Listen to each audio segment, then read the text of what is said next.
Hi guys, how you doing? Good morning. Welcome to day 2 of E3. Everyone hungover? Yes. Awesome. Us too. Let's have fun. Hey guys, we're here from Harmonix. I'm John. People on stage are all devs. We're from the community team, the audio team, and the production team. Here to play some Rock Band 3 to you, talk to you a little about some of the bigger picture stuff in Rock Band 3, but also some of the cool little features that make it the revolutionary and redefining music title that it is for 2010, this holiday, for Xbox 360, PlayStation 3, and Nintendo Wii. And that's the end of the marketing spiel. So Rock Band 3, you know, Harmonix, developers of the Rock Band franchise, we've always sort of been the category leader in innovating and adding crazy new stuff to the experience of interacting with music.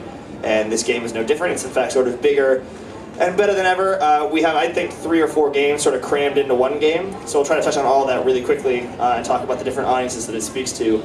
But more importantly, from the top of it all, we need to talk about the music, because that's why you buy a game like this. You don't buy it to play songs you don't know. So we have 83 great songs in the set list on this disc. We have 22 of them here today for you to get a hands on. They are unbelievable, some of our biggest songs of all time. So we have newer stuff like Metric, Walking on the Sun by Smash Mouth. We have some White Stripes. We have older stuff like Jimi Hendrix. We have, what am I forgetting? I Love Rock and Roll by Joan Jett. We have Bohemian Mother Effin' Rhapsody, which is unbelievable, and we have it with keyboards and harmonies the way it's meant to be played. Otherwise, what would be the point? So we're really excited about the set list for this game, but more importantly, we have backwards compatibility with all of your Rock Band content that you already have. So if you have downloadable content or exported discs or track packs, all that stuff's going to work within Rock Band 3, meaning that today on the floor you could play 1,500 songs in Rock Band 3 if you wanted.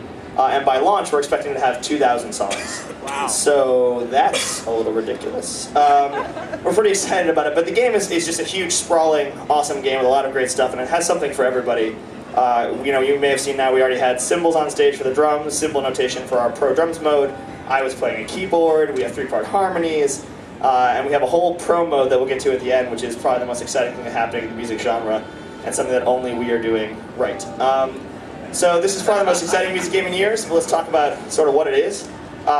First, you may have seen All Instruments mode. We were just playing in All Instruments mode. It lets you play with 7 players locally, so you can play guitar, bass, drums, vocals, another vocal, and a keyboard all at the same time. 7 players in one living room. Pretty unbelievable. We're really excited about that. We sort of touched on that with Beatles, but to expand it to all this content, it's really exciting. I guess we're already in the main menu, so we can talk right now about what we're calling the Overshell, which is a new design, which you can see on screen right now, which is that we have at the bottom tab, each individual controller that's signed in right now has their own custom menu. They can tailor and toggle in real time no matter what menu they're in. Now this adds drop-in and drop-out functionality. Goodbye, bass. There you go. Which is really cool. Yeah, thanks, Aaron. See you later. Have a good break. We're really cool. We're really excited about this because it's not just in a party mode that you can drop in and drop out. It's persistent through the whole game in the song select screen, in the main menu, which means if you are having a Rock Band party and you want to, you may have previously experienced that you have the problem of like you have some friends over, some people have some drinks, and all of a sudden you're trying to do our matchmaking screen, right, where you're trying to sign people in and out, and like your drummer is just like banging on the kit because you invited Billy, and you knew Billy's an asshole, but he's just like, he loves hitting stuff, and so Billy is backing in on the menus, and you're like, we shouldn't have brought him here. And then with the Overshell now, you can get to the song select screen and Billy can do whatever he wants, and then right before you start the game, you can just drop him in and sort of keep him cloistered in his little terrible drum solo world.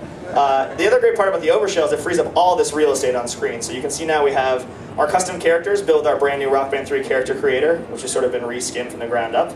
And they look awesome, and they are strutting down the street like badasses, because that's how they roll. And this actually brings you a lot closer to your characters. They're sort of persistent through the world when you create them, which means as they grow and sort of level up and change venues over time, they leave their hometown and become sort of, you know, international superstars. This background that they'll be in will change from this to a desert scene to some train tracks to backstage at a show, and you'll always sort of see them existing in this world, and you get to feel really attached to these characters you've customized. The other great thing about that is that they also star in little vignettes throughout the game that'll pop up in the narrative. So as you play through the game, you'll get these sort of band moments that we've pulled from our tour experiences and stories that we've heard that all sort of relate to what it's like to be in a persistent band that lives together and does this crazy stuff. So we're really excited about all the ways that your characters fit together, and we'll want you to grab on and try to make them the best they can be. So let's go into the song list now and talk about that. So with 2,000 songs, we have a lot of work to do to make sure you can actually manage your library. That's a lot of music to go through, and scrolling one song at a time is not a viable option unless you want to wait 3 hours to play The Who. So we added a filtering system instead of a sorting system. So now if you want to see only songs from Rock Band 3, and Allie backs up now, she can back to the main menu, and those are only songs from Rock Band 3. So you see at the top it says viewing 22 of 1166 songs. So we've now said, I only play the new songs I just got on this disc. You can take all your DLC and hide it for a minute and scroll through. But if you go back to the sorting, we can now say, okay, I also only want songs from the 80s. Go to the songs from the 80s. 180 songs from the 80s on my console. And then maybe let's do only short songs. I have a really narrow attention span the second day of E3. So we've now limited it from 1,166 songs down to one song by just sort of guessing a couple options we might want. And it's I Love Rock and Roll, and I Love Rock and Roll is awesome, but we're not going to play it right now.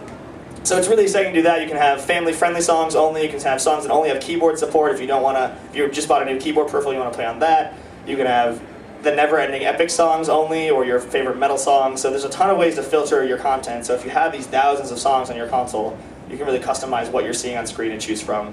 It's been really helpful for doing demos, and we think it's going to be really fun for our players when it comes out.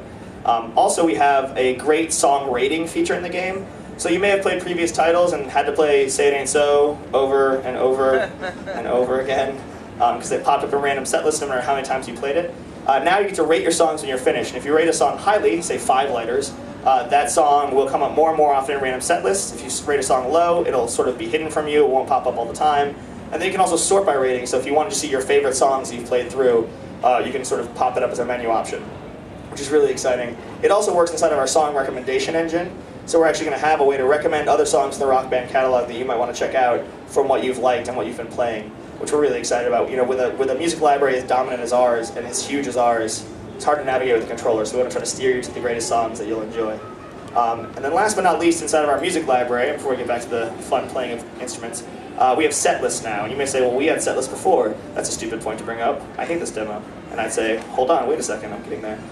So in set list in Rock Band 3, you can actually save your set list for the first time. So you want to make your ultimate metal set list, make it, save it. Whenever you want to go back to it, it's there on your console. We have some built-in set lists like Drummer's Delight or Starting Out with Pro Guitar.